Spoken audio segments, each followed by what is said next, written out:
Welcome back, everyone, to where the water tastes like wine. You hear the rain of the thief, otherwise known as DraxxKraven, when I'm heading east to go chat with Franklin, and then heading further east to go chat with Quinn, and then I think I'll go south to chat with Mason. I get the feeling that I've found all the stories that I need in order to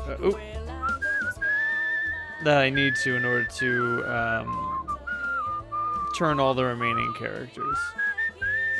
So that's cool. What story has evolved? The Leatherman whose ghost hunts in Connecticut. The Leatherman who has walked a route across Connecticut for 200 years. Metal. Franklin, I do believe you're at chapter 3. Is this the end? Yes, it is. Some people like to think of porters as some special kind of black folks. I suppose that's true. I know I don't always correct them, but we ain't special. Not really. No matter where I go in this country, I'm a black man before anything else. That was true before I put on this uniform, and it's going to be true long after I'm buried. I'm in the mood for a story with a bit of that true sadness to it. Just a moment. Bip. True sadness. Oh, there we go. Johnny Appleseed. Which is technically sad because of the dead dog. Damn, friend. That one hit me hard. Faith. I've got faith. Folk tales, Negro spirituals, Bible stories. It's all coming from the same place. Folks in tough times need to believe something bigger than themselves can help them. Sometimes it's God. Other times it's Big Daddy Joe. Daddy Joe? Have any optimistic tales? I'd like to hear one of those. Hopeful tales. Hopeful tales. I got funny tales. Sad tales. Hopeful. Hope seems to be out of season right now.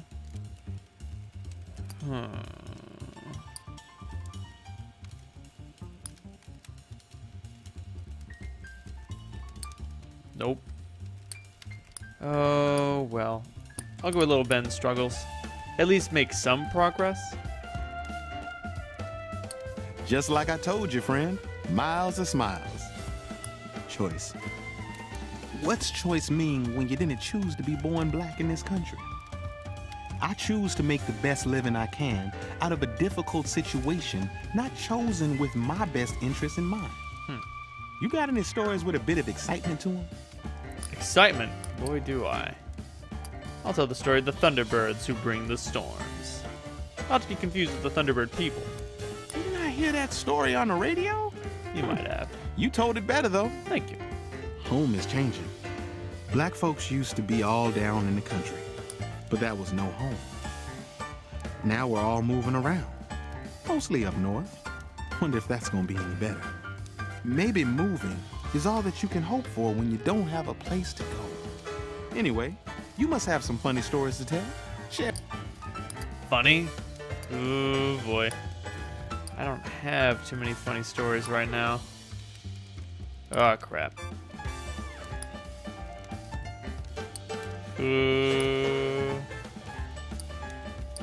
The aristocratic ghost doomed to mingle with hobos for eternity. There we go. Got him. The perfect combination. I'll keep this story in my pocket for sure. It'll make some passenger laugh. Traps? Well, I'm about as free as a black man can get. But there's still so much that's got me trapped. My train, my boss, my money, my face, my smile. Ugh. Tell me something that'll make me laugh. I could use a chuckle. Well, I've already got you awakened, so let's talk about the future instead.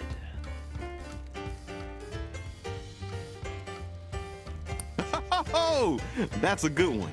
Very good. When I say the future's in the hands of porters like me, I mean it. Pullman porters help not quite rich and not quite poor white folks feel fancy for a change. But now, that's making us a bunch of not quite rich and not quite poor black folks. Curious to see what comes of that. Seeing yourself as just one part of a whole people can make you feel real small. I believe some black folks become porters to try to get above all that. But they just end up feeling small in a different type of way. I think of all I am in all the masks I wear. Franklin, black man, Pullman porter, railroad man, union man, and how none tell the whole story. So why try? So why try?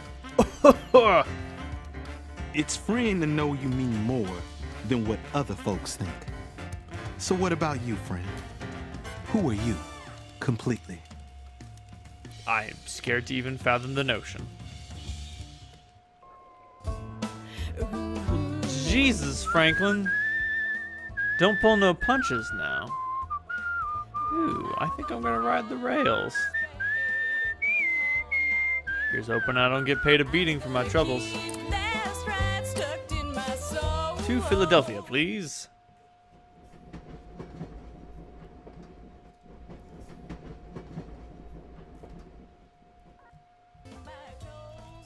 Nice.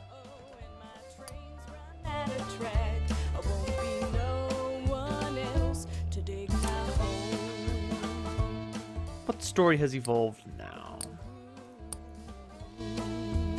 Scarecrow possessed by the ghost of a vagrant. The farm dotted with scarecrows made from the corpses of dead men. My God.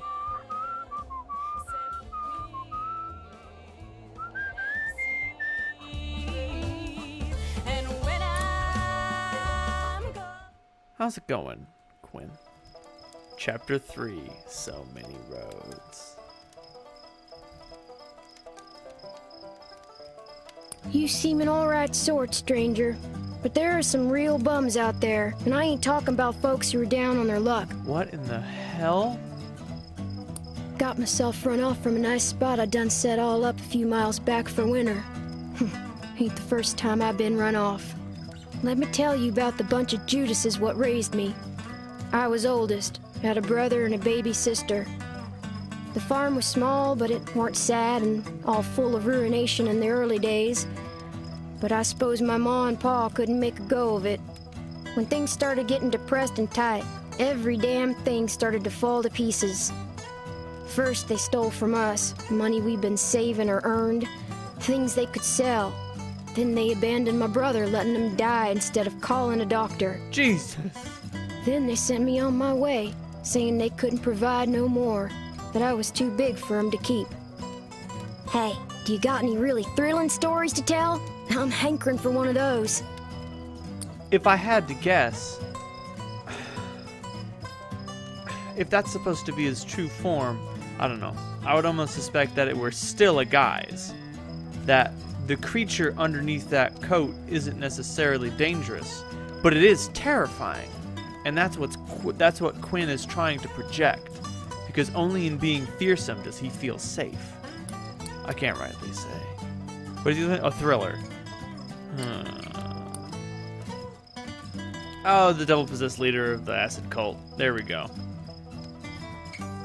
Well, that was a lively tale.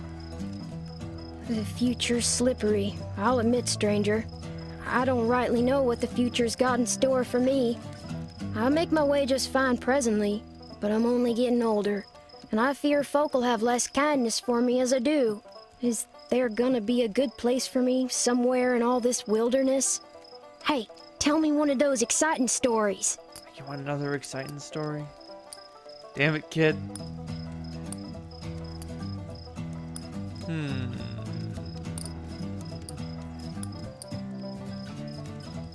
Damn, he already knows the tale of the Thunderbirds. No!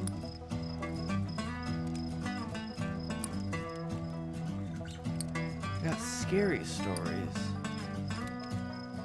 Exciting. I think Pico's Bill is an exciting story. That should be exciting.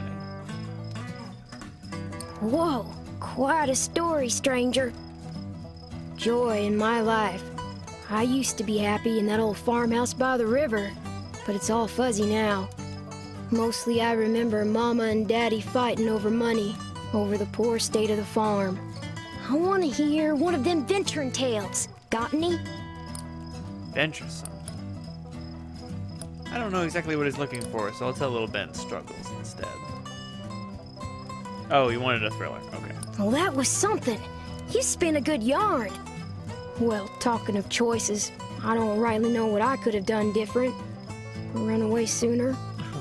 Maybe if I did, they could have paid for the doctor. Oh no, Quinn, you can't blame yourself for that, man. I want to hear a story about ghosts or murderers or something. Scary stuff. I got scary stories. Scary. Oh, the cursed fortune teller fleeing the bargain she made so long ago. Wow, that's the stuff, stranger. Spooky campfire tales are my favorite. You want to talk about trust?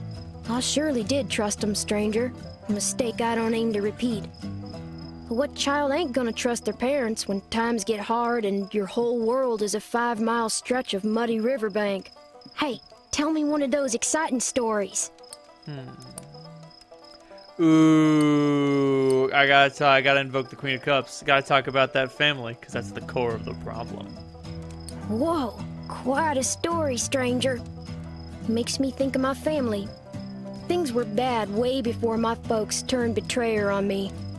Daddy was a harsh, mean man, cold and fierce, always on about discipline and living hard but true.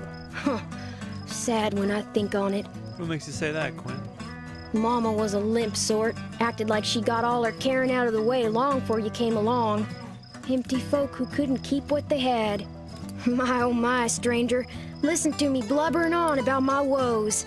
I reckon it's something about you what brings it out of folks. You're searching for something great, something holy, aren't you? But you don't figure you're gonna find it.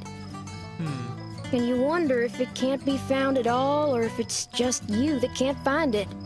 Really eats at you, don't it? I can see it in you. Anyway, I best be getting on. I think I'll see what's happening up the road. Take care of yourself, stranger. Quinn, the Traveler. Whew. Well then. That's out of the way. Jesus Christ, game. Are you gonna be fucking okay? I suspect not. You okay? You okay, Kane? The game can't handle how long this is all taking. Jeez, how many stories have I completed? And is it still not enough? He's not coming over to you, is he? Hello there, the preacher says through a glued-shut smile that's too wide and too smug. Have you heard the good news? No. You're lying, he hisses. Lying! You do know! He seizes your face in his gnarled hands. What is it? What is it? His knotted fingers tear open your mouth and have just begun reaching inside when some good Samaritans drag him away and off to the drunk tank. Oh my. Just move on. The preacher seeking the truth. I thought it was a rhetorical question. You know, how that always works. It was not rhetorical. Jesus. Alright. Mason, I'm back for you. Did we get him to chapter 3 or is he still on chapter 2? I don't know, I can't rightly say. To think, I had avoided Quinn all those weeks ago because I hadn't had enough stories for him. And now I come to see this bizarre monstrosity, and it would have been the first transformation. Alas. Mason, chapter 2. He's gone. First, Ma and Pa wanted me and Paul on the front lines. They wanted someone to be proud of, and I did as they asked. Then the government wanted me to take an IOU, and I did. When there were no more jobs, I, along with thousands of others like me, went and asked Hoover to pay up. General MacArthur was so scared of us, he brought in goddamn tanks to keep us from tearing apart DC. So anyway, tell me a funny story? You seem like you know a few good ones. Funny story. Doomed Aristocratic Ghost. Maybe. I think I'd rather stick to the other adventures before I blow my super powerful tails. You know what I mean?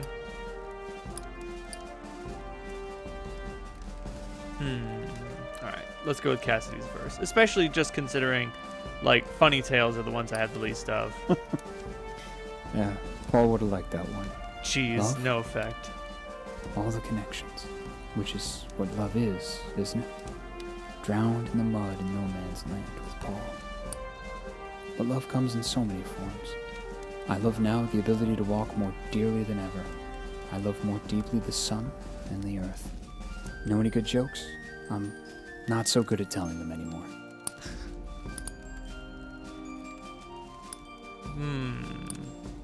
More funny tales. I don't have too many of those, Mason.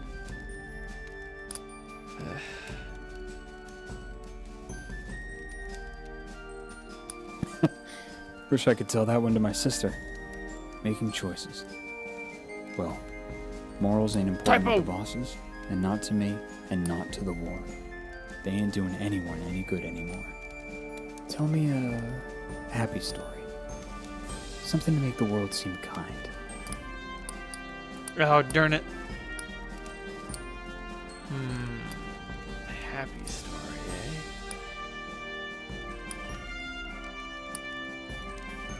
Can't say you have too many of those.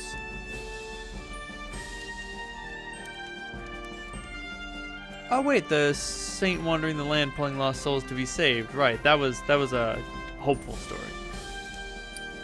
For a moment there, just a moment, I felt better about it all too. But faith. The time for faith is long past, my friend. Do you know any happy stories? Hopeful ones? I could tell you Quinn's story. It's like happy. Focusing on the hopeful parts. I liked that one. There's some hope left for you too, you know. Don't give it away too quickly. Don't give it away too quickly. That's an interesting comment. My journey? If you look at it all at once, it'll overwhelm you. It'll hurt your mind. If you take it day by day, then it won't hurt quite so much. My foot bears it a bit better. So anyway, tell me a funny story? You seem like you know a few good ones. What's the Tale of the Invisible Gunslinger? How's that classified? Is that a thriller? I got nightmares enough without hearing that kind of horror. Okay, it's a scary story. Got it. Death. Well, Pa didn't talk to me after what happened to Paul. They think I should have helped him. Really? They think it's your fault? I wasn't there. They weren't there. They won't forget it. Well, morning's come. The road takes me this way next. Wish it were taking me home. Alright, Mason. I'll catch up. The family always did like Paul more anyhow. Loyalty to him is the only loyalty I don't regret. Even the other soldiers of the bonus army, they had families to go back to. I got my sister Jessie, and she's not letting her gimp brother home anytime soon. Jeez.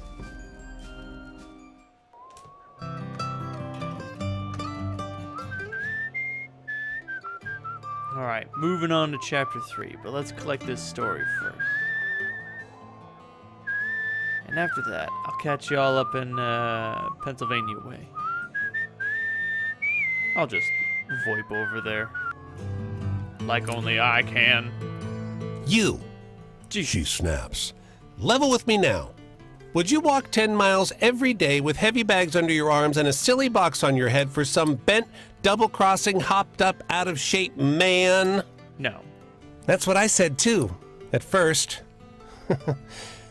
I'm sorry. I'm not laughing at you. The bitter lover carrying a box on her head. Alright, that'll do for this episode of Where the Water Tastes Like Wine. Thank you very much. Good night, everyone.